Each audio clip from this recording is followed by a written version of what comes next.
Hey there everyone, Afrodo Reviews here, and on this channel I bring you books to decide. Is that worth reading over second breakfast? Or does it deserve the fiery pits of Mount Doom? So let's decide. Really? Today's book is The Dragons of the Winter Night. So the second in the Dragonlance Chronicles and sequel to the previous book I reviewed on this channel known as The Dragons of the Autumn Twilight. Penned by authors Margaret Weiss and Tracy Hickman, this book was published on July 1st of 1985 and was one of the books that introduced the Dragonlance setting to D&D players and fantasy readers alike. Beyond that, shockingly, there isn't much else to say in terms of trivia, as it seems like only the first book received an adaptation to the big screen, and there was no awards to speak of during this. So I guess just without the knowledge of it being, the introduction to the world itself, there's not much else to say. So without further ado, here's the ratings card.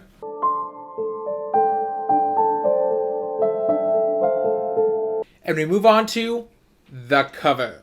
Now, the cover has that 1980s fantasy book vibe, so I'd be hard-pressed to admit to disliking it. There's something just inherently cheesy but fun about the character portraits that are dramatically posing on the cover.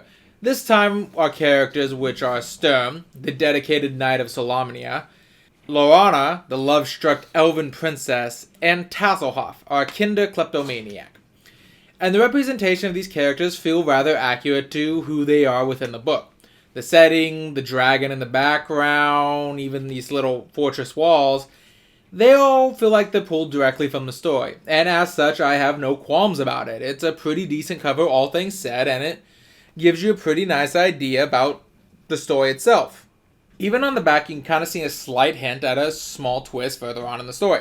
So with that, we'll go ahead and move on to the synopsis. For those of you who haven't watched the last video, you know that coming with the whole work I've been doing, I'm reintroducing an old tradition where I would bring in either in real life friends or friends I have over the internet to read the synopsis on the back of the book for me.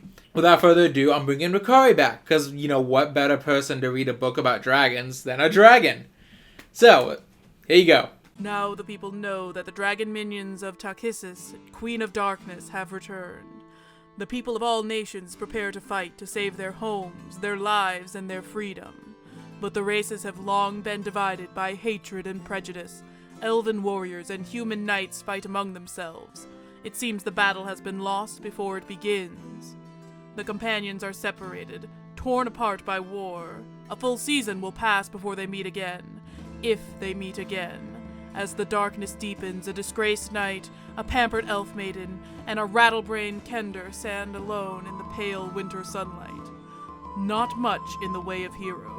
Now, I will say this synopsis is a tad bit misleading for a number of reasons.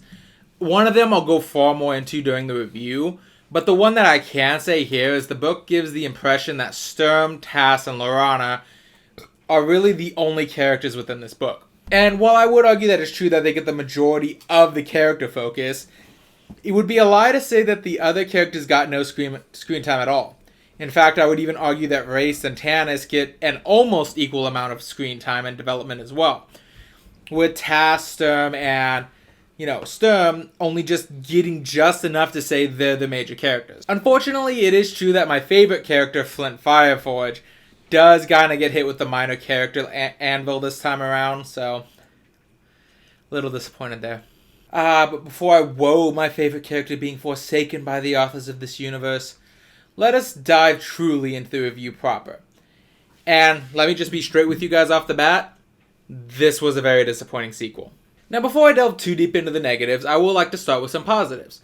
For example, I like that this book definitely gave a great deal of characterization to Lorana, the pampered elf maiden mentioned in the synopsis, and she is definitely a stronger character for it, being one of the weaker characters from the last book. In addition, we do finally meet Kitaria.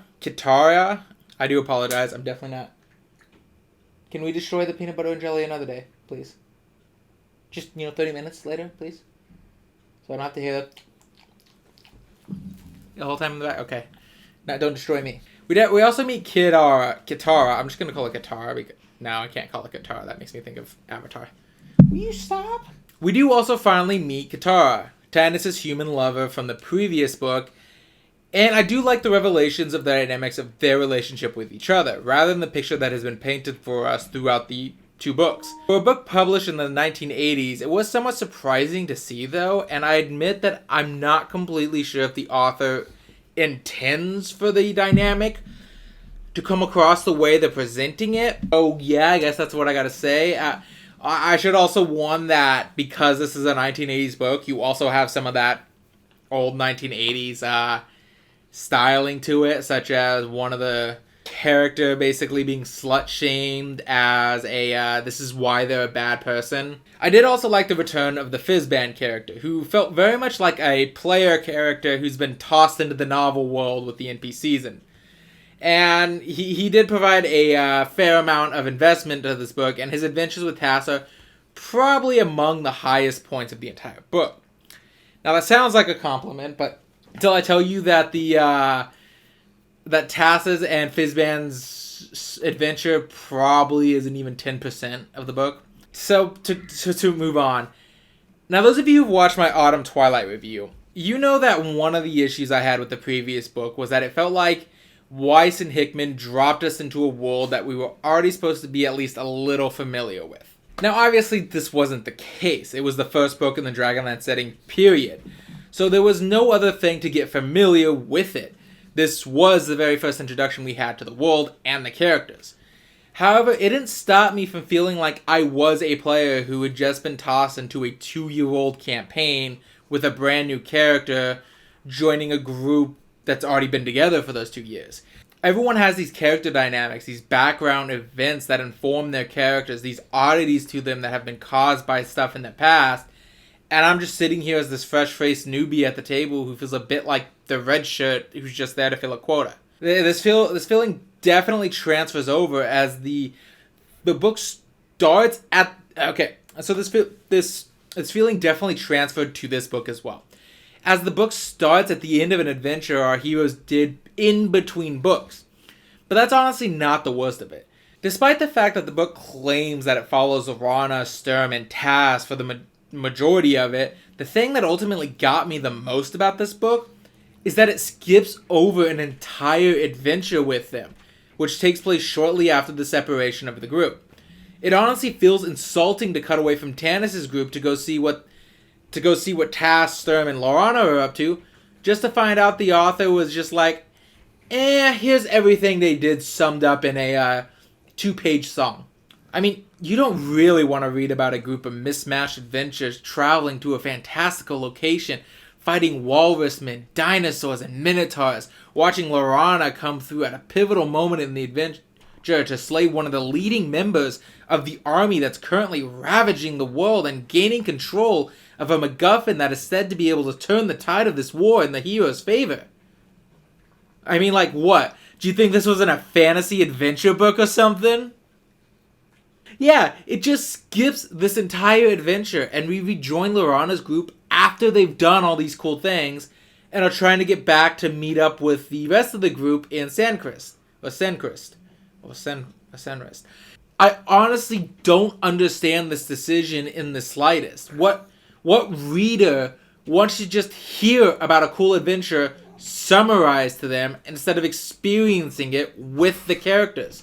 What author skips that much of the story and that much of the character development? I honestly don't understand the thought process here. It frustrated me so much. I genuinely considered DNFing this book for just out of sheer annoyance at this revelation. But obviously in the end I kept reading, and there's a fair amount more here to talk about. Like, the startling speed in which everyone in this book falls in love. And I'm not kidding. Shockingly, there's a great amount of romantic subplots throughout this book. And all of them have this problem of feeling like it's a 5-second romance. Sturm gains a paramour by the name of Alhana, a elvish princess, and they spend about a day together, if that. before she parts onto him a grand gift that shows her favor, and we see internal thoughts saying that she must resist the temptations of falling in love with a human knight who's so stoic and powerful, but underneath all of it is still a soft, delicate person, much better than her current fiancé. Then there's Gilthanas and Silvara, who know each other for about, let's go ahead and say, 5 days. That's about what I figured it based on what the story had told me. And the man is talking about marriage and kids by the end of those 5 days. It was basically terrifying how fast people will declare their undying love and then make decisions that will affect the entire world based on this true love in the book. That's another issue. There's another issue with this book in that it feels unpolished in several places. For example, after the initial section where we follow Tanis and his group to recover their MacGuffin from an area, it sort of feels like the authors had a vague idea but didn't have any strong ideas of what to do after that.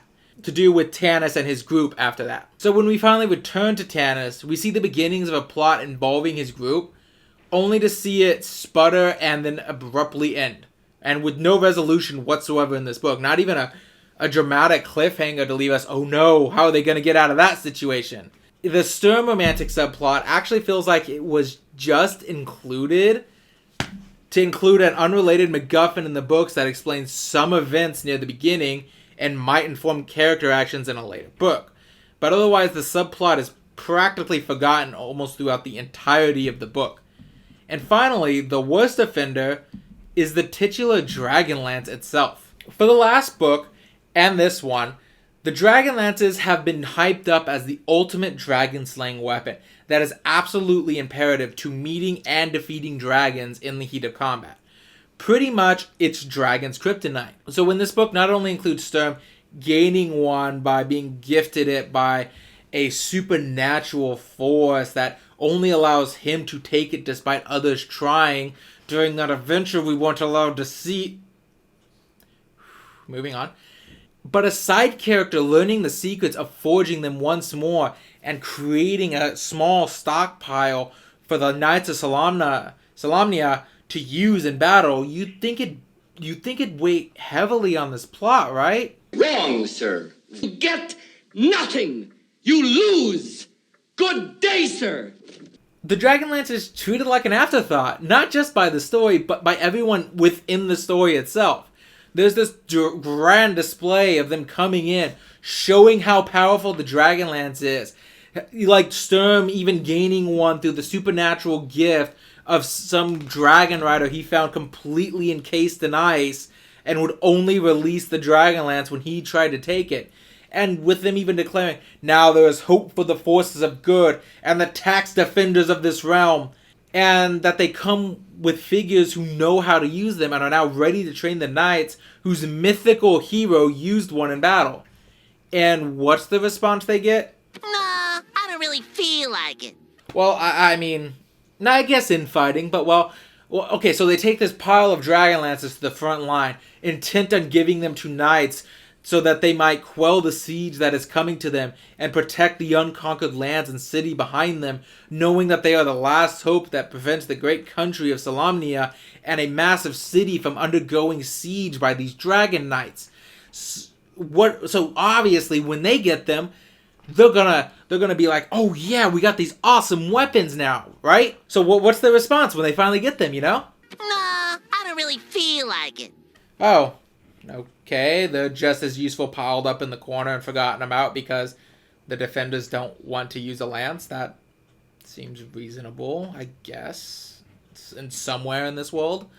But okay, fine, you know, now that the time has come where they must finally be forced to use the Dragonlance again, a kryptonite to dragons, and meant to match the dragon at their fiercest, and able to bring them down so that the mortal man has a chance to defeat a dragon in equal combat. We're going to see a squad of knights charging into battle with them, striking down the legions of draconic enemies that have caused havoc in the land. And all that ensues, right? I mean, surely their response has got to be better than... Nah, I don't really feel like it. They trap one dragon, stab it with the lance in the same way that you could do with any non-magical lance, and that is the extent of which it's used. They don't use it in combat against dragons. Sturm doesn't use it when he fights 3 dragons at once. No, even Lorana and Flint and all the people who were trained to use it don't use it. What? Why did you even introduce this weapon in this book if they weren't gonna use it? Why? What was the point? Why do you keep not utilizing things I actually want to read about? Why do I need to read an entire page about a bartender who was knocked over by a pig as a kid, has a pig nose, but still has a jovial attitude about life, rather than half the stuff you skirt and just summarize? Who is this book written for?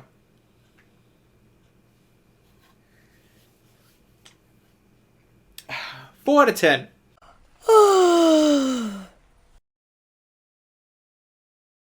Much like a book I'm going to review a little bit later in this week, this book was one of those ones that I ended up liking less the more I thought about it, the more I wrote this script. It was a boring mess that felt like it was more important to repeat things from a previous book or tell us a lot about unimportant things rather than just show us actually important things to the story or the world at hand. As much as the idea of Tanis, Raceland, and their group deciding to become a traveling band of carnies that pass through enemy lines undetected, I would have traded that small plot line in for a heartbeat to see the actual story of Lorana, Sturm, and their group in their Icewall adventure gaining the first Dragonlance and the Dragon Orb. Factor in romances that barely have any chemistry and happen so fast that I can blink my eye and they're over. And I just can't with this book. In the end, it's not even really worth much more than a 4. But the question of whether or not it deserves Mount Doom is, I don't know. Unfortunately, when it comes to this book, the question of whether I feel there's anyone I can recommend it to, really, is a hard one to answer. This book is undoubtedly not a fun read, and Autumn Twilight is vastly superior to it in pretty much every way. But I don't know if I can rightly say it's not worth a read yet, because there are some clear signs in here that something may be happening with the threads set up that in the future might justify some of this book's plotting pace or questionable decisions a little more. Nothing will excuse the amount of good stuff that the author skipped for benign dribble, in my opinion, but I guess I'm going to reserve judgment on this one, at least until I read Dragon of the Spring Dawning, because it might be something I can recommend based solely on whether or not it sufficiently set up something to come. Sort of like One Piece's Skypiea arc for those manga fans out there. An arc that's by itself isn't very good, but informs so much about the rest of the story that it's almost a vital watch, and a lot of its appreciation and how good the arc actually is comes later on after the fact. And you realize without this arc, the rest of these arcs wouldn't be as important, wouldn't be as amazing. So, for now, I'm going to reserve judgment. If I find out that this book was basically a waste of my time. I mean, obviously, some things happen in this book that massively inform some stuff that's going to happen. Nothing I can tell you without massive spoilers. I right now I can't toss it. If I read Spring Dawning and I find out that this book doesn't justify its inclusion in the slightest, I'm gonna have to probably throw it in Mount Doom. And obviously, even if it doesn't, there are parts of this book that are vital to what's gonna happen later on in the book. Because there are twists and character deaths in this book that should have a long-lasting effect. But I don't know if those twists and those twists are good enough to justify the book in the long run. But with that being said, just remember, with every book comes an adventure, and every adventure is worth having, even the bad ones.